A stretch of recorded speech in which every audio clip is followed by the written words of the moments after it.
पर महाराष्ट्र से आज महाराष्ट्र असेंबली के सरमाई इजलास के पहले दिन अपोजिशन का असेंबली के बाहर हंगामा देखने को मिला।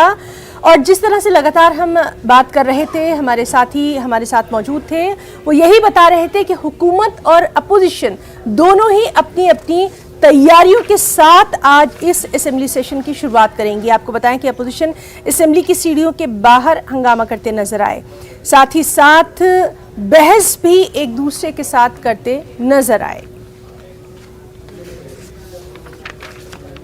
सीधे रुख करेंगे एक बार फिर से हमारे नुमाइंदे वसीम अंसारी का। वसीम, जैसा कि तवक्को की जा रही थी कि ये इजलास भी हंगामे की नजर होने वाला है, क्या कुछ रहा शुरुआत में?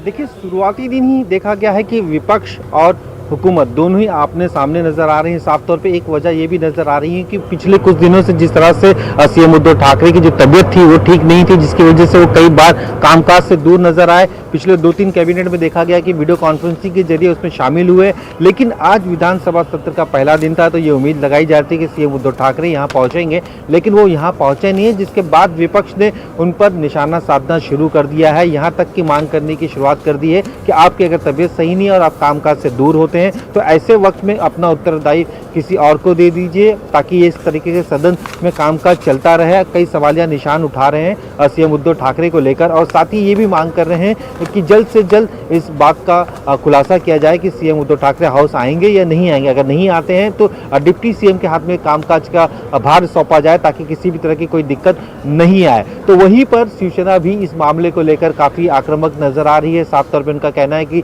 सीएम उद्धव ठाकरे की जो तबीयत है काफ़ी बेहतर है और वो कभी भी किसी भी वक्त यहाँ विधानसभा पर आ सकते हैं। लेकिन ये सबसे पहली अहम बात यह है कि ये महज सिर्फ 5 दिनों का सत्र है, और 5 दिनों के सत्र के दौरान शुरुआती ही दौर से देखा गया है कि जिस तरह से बीजेपी काफ़ी आक्रामक नजर आ रही है, अपनी जो कई अहम मुद्दे हैं जिसे सदन के अंदर उठाने की कोशिश की गई है। साथ ही एक चीज़ और आपको बताना चाहूँगा कि पिछले कुछ दिनों से जिस तरह से परमवीर सिंह का मामला पूरे महाराष्ट्र में छाया हुआ था, और आज ये मुद्दे को विधानसभा में भी उठाया गया है। जो समाजवादी पार्टी के नेता है अबू हासिम आजमी ने सवाल उठाया कि सरकार ने क्या भूमिका ली है परमवीर सिंह पर। तो ऑन रिकॉर्ड पहली बार ऐसा हुआ है कि गृह मंत्री दिलीप वलसे पाटिल ने इस बारे में जानकारी दी और बताया कि किस तरह से उन पर शिकायतें आई थी और किस तरह से डिपार्टमेंट पे कार्रवाई की गई है, और अब उन्हें निलंबित कर दिया गया है। इस तरह की जानकारी उन्होंने हाउस में दी है। तो अब आने वाला जो वक्त है काफी और भी आक्रामक होने का नजरिया लगाया जा सकता है कि कभी सदन की कार्रवाई चल रही है, लेकिन कई ऐसे मुद्दे हैं जिससे विपक्ष चाहता है कि चर्चा हो, और लेकिन वो चर्चा नहीं होने की वजह से इनमें गुस्सा साफ तौर पे दिखाई दे रहा है। तो ये गुस्सा कब सदन के अंदर या सदन के बाहर होगा, इस पे नजर हमारी बनी हुई है। लेकिन कई अहम बड़े मसले हैं जिसमें विपक्ष चाहता है कि सरकार उनके साथ चर्चा करे। जी, और वसीम, एक और यहाँ अहम बात आपसे जानना चाहेंगे कि अपोजिशन ये ज़रूर जानना चाहेगा कि नया जो वेरिएंट है ओमिक्रॉन, उसको लेकर सरकार की क्या कुछ तैयारी है, क्योंकि जैसे कोरोना का दौर हमने देखा था, इस बार भी हम यही देख रहे हैं कि महाराष्ट्र सबसे ज़्यादा मुतासिर नज़र आ रहा है।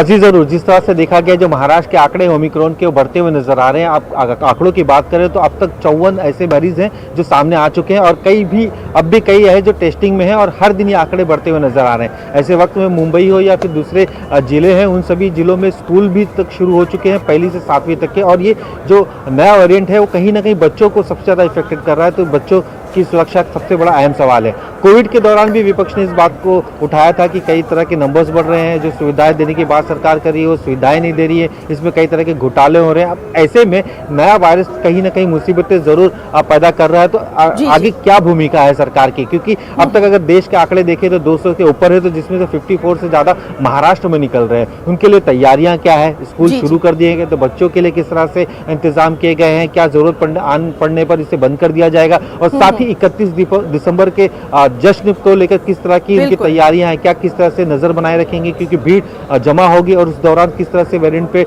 नजर रखी जाएगी। तो ऐसे कई सवाल सदन के अंदर खास करके हेल्थ डिपार्टमेंट के सामने अपोजिशन रख रहा है। जी वसीम, बहुत बहुत शुक्रिया आपका अदा करना चाहेंगे तमाम तफसीलात के लिए, जानकारी के लिए।